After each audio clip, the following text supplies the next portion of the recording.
Hi everyone, my name is Professor Warren, and today we'll be talking about arguments that utilize ethos. And before I continue, let's talk about what ethos are very quickly. So ethos is when you're appealing during an argument utilizing either your ethics or your credibility. And so what does that mean? So a good example of that is, say you go to the doctor because you have a flu and your doctor says, okay, well, you're showing these symptoms.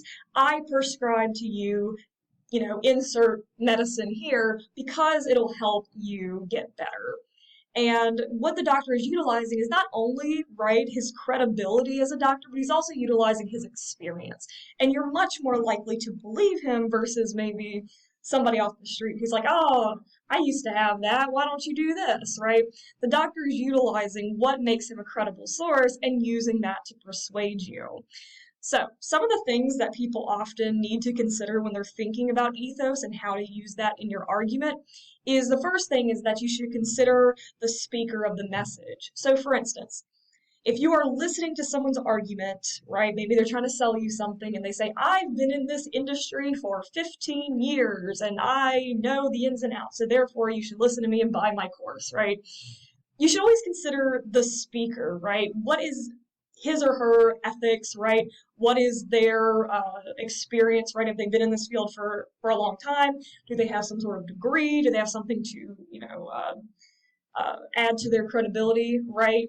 So you should always consider the speaker of the message as well as consider why they feel the need to use their credibility to try to persuade you, right? Is it for a malicious intent or is it just simply because, right, they are like, hey, you should really just listen to me because I have your best interest at heart and I've been doing this for a while. And this also sort of goes into why you also should consider your own ethics or credibility, because even as students, you do have some credibility, whether you've taken on particular jobs that, depending on what you're speaking on, would give you that experience and would make you a credible source, or maybe some experiences you've had that maybe are outside of jobs. Maybe you have a hobby like computers, and even though you maybe don't have a computer science degree at this point, maybe, hey, you've been doing some freelance work, you've been looking up things, and you've been tinkering with, and you've built your own computer, so you would be a credible source. And even just as a student, right, if somebody was to ask you issues pertaining to college or issues pertaining to being a student, right, you have that sort of credibility. So always consider your own ethics and credibility when you're making an argument because, again, your audience will likely listen to you if you are an authoritative source. Something else you need to consider is, do you have a personal connection, right? Some students think that they have to have like a personal connection when it comes to credibility, right? They had to have either physically experienced it or they had to have, have some sort of certification or degree. That's not the only way to establish credibility. Now, that's the ones that we're going to talk about the most because that's the most frequently used, right? People use experiences or how long they've been doing something or some sort of degree to validate their credibility, which are good to use.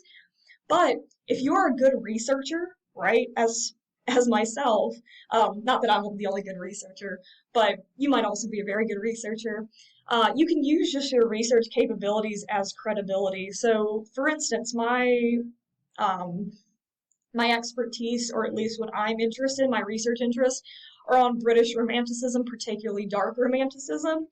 And there's no way that I can go back in time and physically experience that. But what I can do is, because of the research skills and capabilities that I've gained over years of college, I can say, well, I'm a credible researcher. I always double check my sources. I always cite credible sources. And therefore you should trust me because I have these research capabilities. So don't think that, oh, I can only be credible if I've had a personal experience or if I have some sort of certification. Not necessarily. If you're a good researcher and you can prove you're a good researcher and make compelling arguments, that would also be an appeal of ethos. And that's where it goes into that last one. Do you need to be an expert in the field? Not always, right? Sometimes personal experience will make up for not having maybe a physical degree, or if you're just, like I said, if you're a good researcher, that might be good enough. Because again, I love dark romanticism. It's something I'm personally interested in, and there have been times I've had to do research into things like botany because the romantics were very concerned with plants and nature. And there are times I run across something and I don't know what type of plant that is, but I do research, I look it up, and then I see historical connections. And so even though, right, I have to sometimes delve into botany, doesn't mean I'm not a credible source. So everything that we've been talking about is essentially this idea of claiming authority. So you're telling your audience, whether explicitly or implicitly, why you have the right to speak on a subject. And again, that's either personal experience, knowledge, how knowledgeable you are on something, or just that authority that you have, right? So here is how you can construct those authoritative ethos. This is how you can claim authority in your writing. The first thing you can do is be bold and personal. So being straightforward with your audience, it may be good in your introduction to sort of give a little bit about yourself, or somewhere, usually again in your introduction, about who you are and why you are authoritative. And you can be very direct with that and say, as a researcher of blah, blah, blah, or say you're writing a paper on something pertaining to college. You can say, as a student of insert university here, I argue blah, blah, blah. And that would be a good, bold, and personal way to tell your audience very quickly and to the point, hey, this is why I have, the authority to talk about this subject. And that's a good construction of authoritative ethos. Next one is attaching titles. So again, you guys probably can't at this point attach a title, right? You probably, because again, you're still getting your degree, so you can't put Dr. So-and-so, right? Because you're not a doctor. But don't think that's the only titles that you could pull from. You can also, again, if you're not a doctor, but you're a student, that is a title, right? You're a student at this university, right? Or maybe you are a lifeguard, right? Lifeguard would be a title. So don't be too caught up with, oh, I've got to have a degree, therefore, and if I don't, I can't use titles. No, just think about the ways in which, okay, well, I do this or I do that, and that's sort of a title, right? I could use that to sort of claim authority. So taking the lifeguard, for instance, if you're writing a paper on pool safety or something, definitely one of the titles you would attach is, lifeguard, right? If you were a lifeguard. Being open. So this is one of the things that I always look for when people are claiming authority, is that they're open with why they have this authority. There will be people that maybe will attach a title and be like, oh, I'm Dr. So-and-so. And then as they're talking through that stuff, you're like, well, they're a doctor, they must know. Until you kind of look into it and say, oh, well, they're a doctor of philosophy, but their whole argument was about why you should eat some herb and it'll cure you of cancer, right? They don't have an actual doctorate. They have a doctorate of philosophy, which is not the same thing. But they utilize their title to kind of manipulate me. So one of the things that you should look for is if they're open, right? Sometimes they might say, hey, I have a doctor of philosophy, and I know that that's not my area of expertise. However, this is why I'm arguing X, Y, and Z, right? Being open with your audience as to, hey, this is what my ethos are, this is why I'm using them, and this is why you should trust me, is a good way to claim authority, rather than, like I gave for example, right? Somebody saying they're a doctor, and then you look into them and you're like, oh, wait, they were a doctor of philosophy, and they were talking about a subject that was completely different. They must be trying to manipulate me, which may not always be the case. Sometimes it might be, but not always. So be open with why you're doing this, right? Why are you utilizing your credibility? Whether, hopefully you're not being manipulative. And then coming clean about motives. This sort of goes into that sort of idea a little bit. Because at the end of the day, right, you'll have people that will be skeptical of you, especially, in the world of sales, right? So come clean about why you're utilizing your credibility and why people should listen to you, right? So, for instance, you may go up to your parents and say, look, I want you guys to get me a car, right? Maybe you're 16, you're getting a car, right? Maybe you're like, oh, I want to get a car. Now I'm going to come clean with you. I know I haven't got the best grades. However, you should let me have a car because of, X, Y, and Z, whatever reasons you give, right? Coming clean about motives, the reason why that's such a good move when you're utilizing ethos is because If your audience are thinking of these questions in the back of your mind and you just go ahead and address it for them, then they're more likely to listen to you rather than them being skeptical the entire time and maybe not focusing too much on what you're saying. If you come clean about your motives, then those questions people have or their doubts about you, you maybe can address them and they're more likely to listen to you because they'll think you're trustworthy and they'll be like, oh, well, this person definitely, right, is not trying to hide anything. They've come clean about what it is they're after. So yeah, something to consider. And one other thing before we continue, are individuals the only people that can claim authority? Not at all. So again, companies claim authority all the time. Pepsi does this, Coca-Cola does this. They'll often talk about, oh, we are the leading soda brand in the world. We've been around forever, right? That's claiming authority. That's doing ethos. So just be aware, right? Claiming ethos is not just for individuals. Companies and big organizations also claim ethos as well. So how to establish ethos in your own writing a little bit more. Again, show you can listen and acknowledge your audience's values. We've just already touched that. Show them respect, don't belittle them, don't talk down to them, and establish common ground. Taking the student example one more time, again, if you are arguing for better, facilities at your university, maybe establish common ground. If you know your audience is going to also be students, right? You can say, as a student, and as someone who cares about the student experience, I'm arguing blah, blah, blah, right? That's another way to sort of establish this ethos. One other way, again, show your homework. This is why, at this point, I'm not going to harp too much on citing sources. By the end of the semester, you're going to have to cite your sources. So being able to show where you got your information boosts your authority because you're being open, like we just talked about, as well as you're showing how knowledgeable you are in a subject. Therefore, we should believe you. And examine your own motives. Again, why are you doing this? Consider why you're doing this, what questions people might have as they're listening to you, and maybe consider any doubts people might have when it comes to you trying to establish your credibility. So, for today's assignment, you guys will be listening to James Baldwin versus Buckley. This is one of the most famous debates. I would say pretty much of all time. It's very, very good. Now, again, you don't have to start from the beginning. I put some timestamps on your Canvas page, so make sure you start at those because they take like 15 minutes, and it's not Buckley or Baldwin talking, so you can kind of skip through that. But this is a really good sort of case study on ethos. So definitely, right?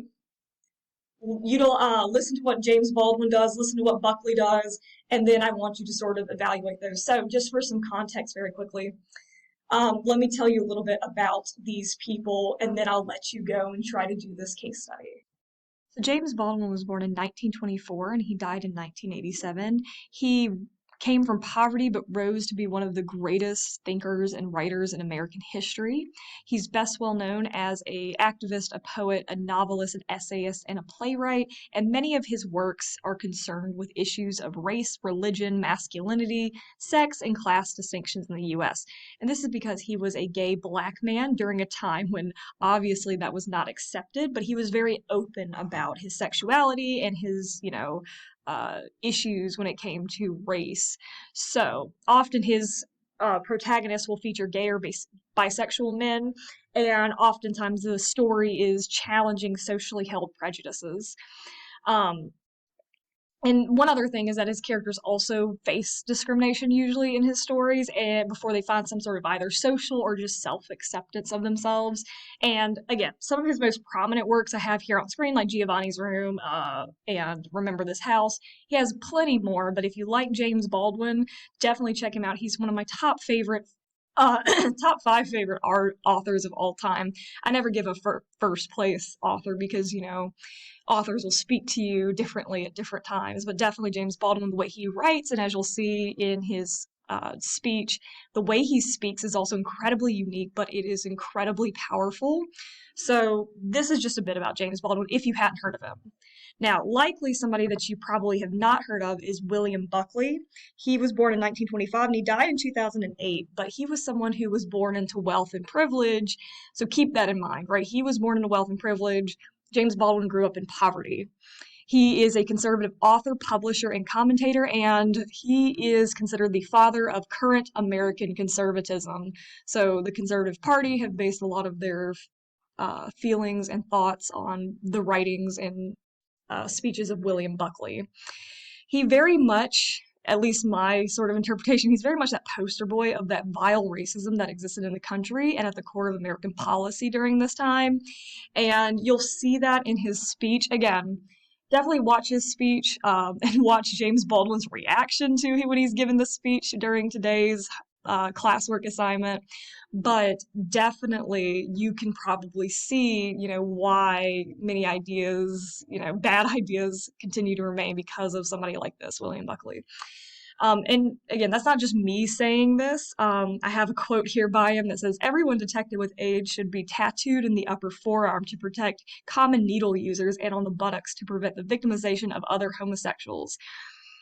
Definitely, this was during the 80s, so definitely not me cherry picking, things that he said. This is just one of the most well-known things that he said in a slew of pretty bad ideas. But definitely come to your own conclusions after listening to him, although I don't think any of us will agree with what he has to say, but definitely, right, we're here to deconstruct arguments and learn what makes good arguments, like what James Baldwin will do and what you're watching, and what William Buckley fails to do.